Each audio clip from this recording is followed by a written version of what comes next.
You can truly see the power of Mother Nature. Just look what Hurricane Sandy did to this concrete staircase, completely ripping it in half. Many students believe the reason the Compost program is so successful is because of these helpful visuals. The University Athletic Department released a statement on its website saying the iPads, like the baseball team's iPads, are part. Every time John Hancock pushes on the knob of his spray can, he doesn't just release paint. He releases almost a decade of military memories. Let's use this one. Perhaps the most prominent memory, when he first killed a man. We were in Ramadi in 2004, and the oh shit moment was when I turned the corner and stitched a guy up from groin to neck. I turned the corner and he was there. He had an RPG. He was getting ready to sling up on his shoulder. And I 7-8 rounds from groin right to the neck, and I just kept plugging away. And right then, that was the point where I was like, I'm in this shit. Like, I'm in it.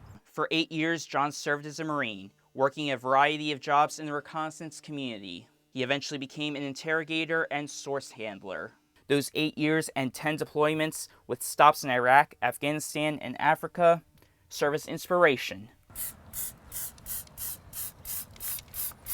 for John's artwork. I'm a huge fan of Van Gogh and The Call and a couple others, man. Like, I've always enjoyed anybody that likes to kind of go outside the box with it. Like Van Gogh, John is plagued by his own demons, specifically PTSD and traumatic brain injury. I have really vivid and imaginative nightmares, and they're really crazy. Every night is a wake up in cold sweat. My sleep pattern's off. I don't sleep a lot, maybe an hour or two a day. John joined the Marine Corps in late May 2001, but those painful memories didn't start until his second Iraq deployment. Once you kill somebody, it just happens. If you're in the middle of a gunfight, you're not thinking about it. It almost becomes video game-ish. Afterwards, you think about it. Afterwards, you do. You think about it a lot. And whatever you did that day stays with you for the rest of your life. Because it's such a raw environment. It's so absolutely chaotic and violent. I can't explain it to you how exactly, like, it's so bad that it just sears itself onto your memory. Also seared into his memory, the deaths of the men he fought with, his buddies, his brothers. But I never went to most of the graves of most of the guys, and that's kind of how I dealt with it. It's sad, when it happens, and you cry a lot, and why did this happen, and that comes out, and then you justify because he was at war, and then you say he was a hero, and so all that happens. And I guess the mourning process is constant. It's an everyday thing for me. Returning home, John began drinking heavily. I drink to sleep, and that becomes a problem because I'm probably an alcoholic. But if I go drink, I go real hard. And there's no reason to. No reason, but I do it.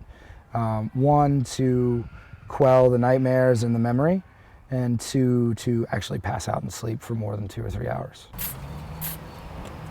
What saved him was the artwork. It's therapeutic. It's gotten me away from the bars a lot more. I don't really argue with where something comes from because I know it's just my head trying to get certain shit out. I just allow the art to kind of dictate for itself where it wants to go, because who am I to like question what it is that I'm trying to say when I don't even know what it is I'm trying to say. Be sure to watch part 2 of this story as I show you John's other form of expression. For now, in Lanham, Maryland, I'm Brandon Goldner.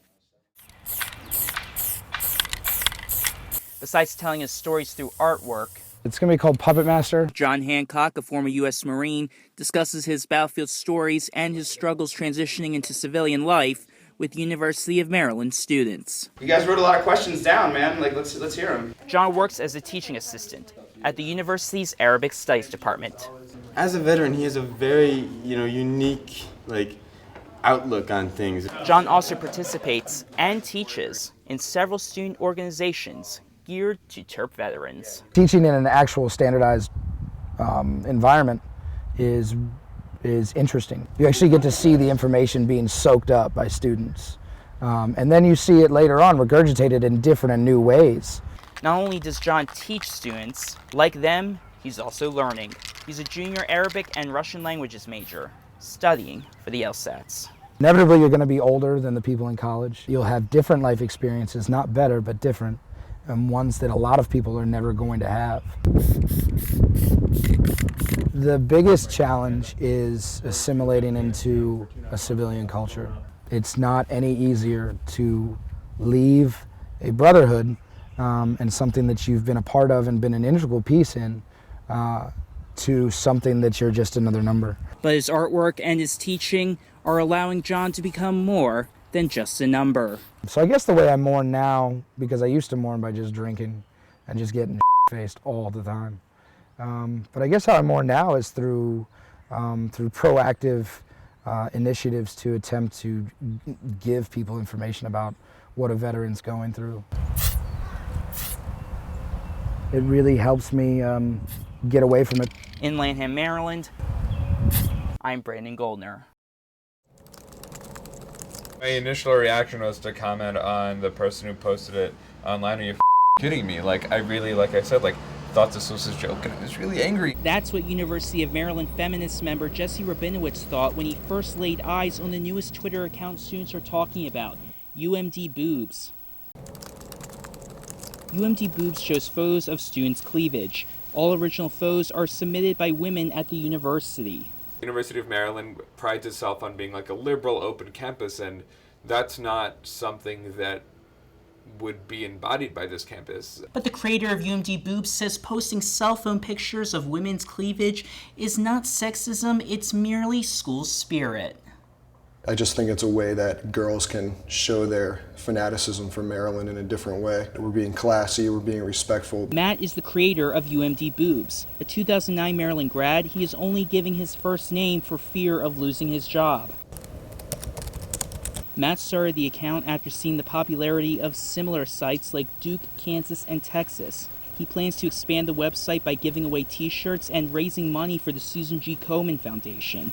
Hopefully we can keep building our followers, just keep showing our Maryland pride. But Rabinowitz says UMD Boobs is sexist. Is there a male counterpart? And there's no UMD penises. But Matt says he is open with meeting critics like Rabinowitz to discuss his site. In College Park, Brandon Goldner,